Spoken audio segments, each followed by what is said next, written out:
Hello everyone, I'm Dida and I'll be bringing the latest in Westminster sport. First up is futsal. Futsal is by far and away Westminster's leading sports team, winning the Bucks South Eastern 1B League. Recording an impressive 7 out of 7 wins in their league, the team headed up north to Loughborough, hoping to progress into the quarterfinals of the Bucks Trophy. The team were in cruise control for the majority of the match, leading 2-0. A combination of mental and physical fatigue caused them to ship 5 goals in the last 5 minutes. If the game was at home, I'm sure we would be celebrating a win into the quarterfinals of the Bucks Trophy. Having said that, the team did win the league on a counter this season. So what makes them so successful? What is the difference between league football and futsal? Joe Aldridge reports. Park Academy in Wembley, this may just look like a game of indoor football, but England has a new developing sport. Futsal originates from Brazil. Created in the 1930s, it is now beginning to attract the nation's attention in the wake of the 2014 World Cup. The University of Westminster futsal manager explains the rules. So rather than 11 players, it's 5 players, and rather than playing outside in the pitch, it's played indoor in the court, as you can see. And it's different from normal British five-a-side football, is that instead of against the boards, against the walls, there's lines, there's court markings. And it's similar to a basketball size, just a bit bigger. And they play rather than five-a-side goals, which are quite wide, they play with rectangle goals that are similar to handball. So as you can see, the football's heavier, it's a smaller size 4, and it has a lower bounce. So rather than, especially indoors, rather than it bouncing around, it drops straight away rather than it bouncing around, and it's much easier to control. One of the main attractions to the sport at the university is the family atmosphere created by the players at the club. I got, through the SU organization here at Westminster, and then just a good group of lads here. So it's good to be a part of something, especially being so far away from home. So they're all welcome, they're all very nice, and we just play for the fun of it and learn loads of things. As one of the leading futsal universities in the country, the players take training very seriously, and it seems to be reaping its rewards. Michael Case, the head coach of basketball at Westminster, is at the Arc. Hey Mike, how are you doing? I'm not too bad. I'm fine, thanks. How are you? Sweet, not too bad. I know you're at the netball, but how are the men's basketball doing this season? Topsy-turvy season.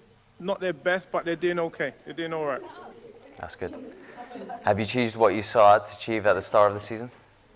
Not ideally. Obviously, we wanted to finish. The first team, we wanted them to finish in the top 2, and the first team wanted them to finish at the top of the league. But it's not probably. But we're having a strong finish to the season, so we'll see what happens then. That's good. How did the netball team get on today? Netball had 2 games today, the second team and the first team. The second team won their game.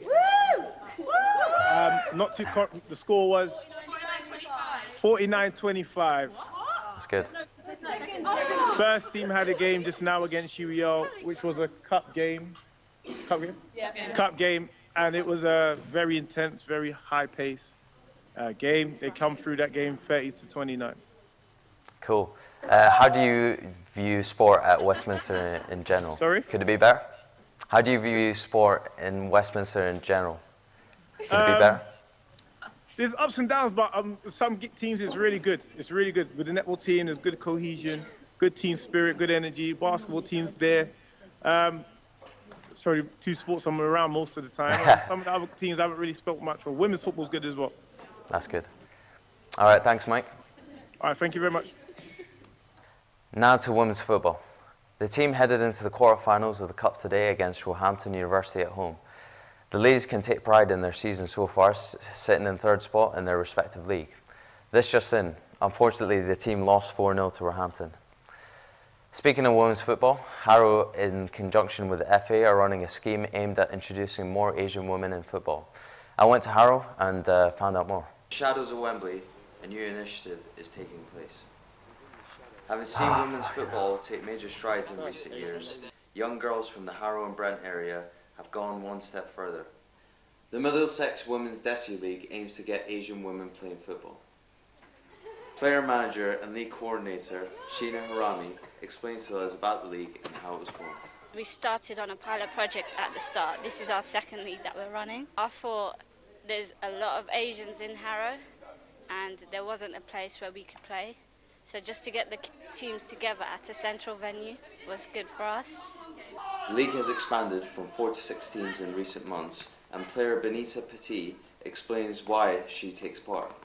Well, I've been interested in it since I was in high school. That goes for most of the girls that we play together, and they've always just wanted to play. We all got together one day, started off in a park, and then we just continued playing, and it's been like over 5-6 years for most of us here. The FA are fully behind the project, and Women and Girls Development Officer for the Middlesex FA, Kiara Allen, explained how the league has further plans to expand. Participation in general is growing, and we've got the Super League coming in. We've got the 5-year plan from the FA, which is called the Game Changer, which is effectively involved with promoting all aspects of football. We're looking to develop the teams from 5-a-side to 7-a-side, and then from there hopefully push them towards 11-a-side, because we also operate a friendly 11-a-side division. So that would be the intentions. For now, the league remains a 6-team tournament, and it seems that NYW are the favourites for this season's title, beating the Masters 22-2. Dida Alsaffar for Westminster News. The American football team will be hoping to score a few touchdowns today against City University.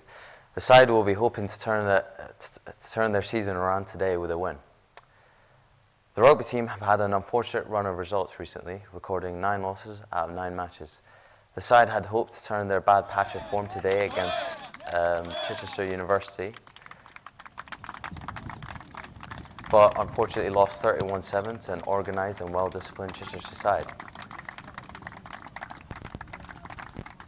Unlucky to the lads today. If you want to get involved in rugby, then visit the link below.